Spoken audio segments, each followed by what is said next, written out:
And now, for a Democrat's take, let's bring in Senator Chris Coons of Delaware. He's also a member of the Foreign Relations Committee.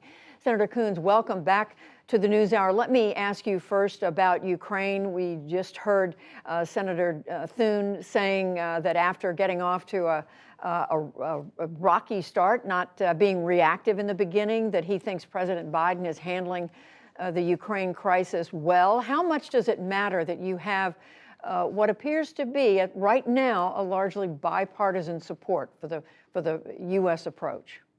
Well, Judy, it's important that we show bipartisan support for President Biden's leadership.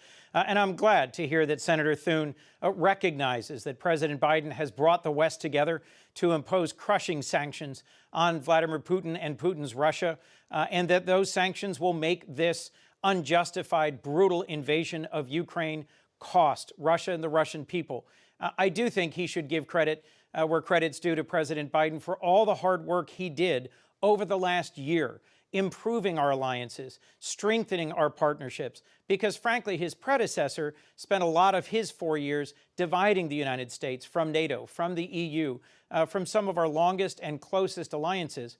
President Biden put in the time repairing those partnerships and laying the groundwork for what we're now seeing, which is decisive leadership in the face of Russian aggression.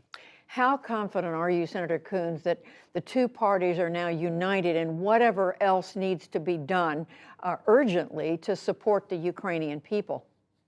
I was in a meeting last night with 24 senators and the Ukrainian ambassador, and I'm confident that we've got enough bipartisan support to deliver a strong supplemental package of funding that'll provide both financial assistance for refugees, for our vital allies that are receiving hundreds and hundreds of thousands of Ukrainian refugees, and that will provide continued military support for arming the Ukrainian resistance.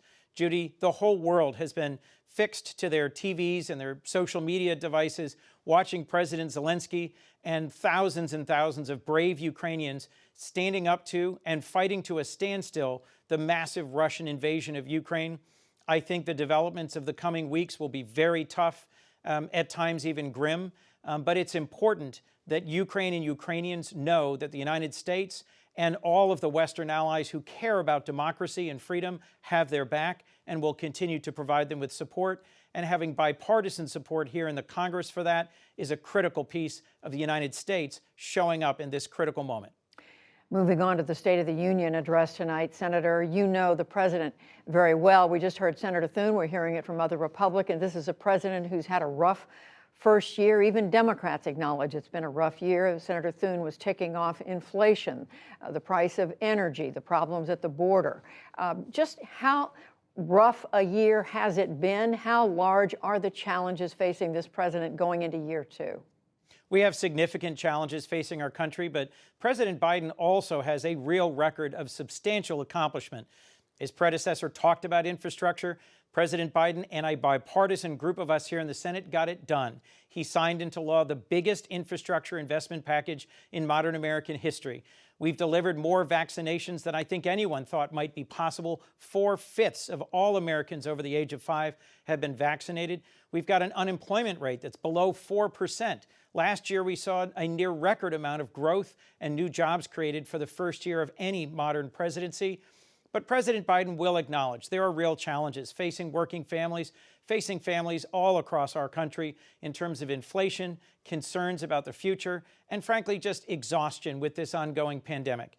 President Biden believes in the American people, and he will lay out tonight his vision for how we can come together, tackle the problems that remain, and come through this stronger than ever. How confident are you, though, that when it comes to inflation, how much can a president do to reassure the American people that they're not going to continue to suffer because of rising prices? He can do a lot to tackle inflation, but it takes time. Inflation takes time to build up in an economy, and it takes time to go away. The Federal Reserve, of course, has an absolutely critical role, and global events that we have a hard time controlling or driving, such as a potential increase in food costs or fuel or energy costs because of the war in Ukraine, may have an impact that President Biden can't make go away with a magic wand. But his administration has shown determination and focus on dealing with supply chain issues, on straightening out issues at our ports as a result of the pandemic, and he's going to lay out a clear path forward for how we can tackle the daily costs of living, like prescription drug costs, healthcare costs, daycare costs. President Biden has put forward credible proposals for dealing with the costs that really impact American families, and I'm hopeful that we in Congress will take him up on it and take concrete bipartisan action to make the lives of average Americans easier and better in the year ahead. Last thing, Senator, I want to ask you about the point that Senator Thune made there at the end, that in his view and the view of many Republicans, the president had adopted an agenda last year that was off on the wrong track. He called it a left-wing agenda. He said now the president has an opportunity for a reset. How do you see that? Well, I see his first year as one in which, yes, there was one bill, for example, at the first part of the year that was passed with Democrats only, the American Rescue Plan, which was vital to reopening schools and businesses and supporting state and local governments and public health. It's too bad that that got no Republican support. I didn't think it was a left-wing bill at all. But his crowning achievement of the second half of the year was a strongly bipartisan bill on infrastructure. So frankly, I don't think President Biden has governed as a left-wing president as much as he has governed as a pragmatic president trying to solve the very real challenges facing us, from climate change to health care to this pandemic.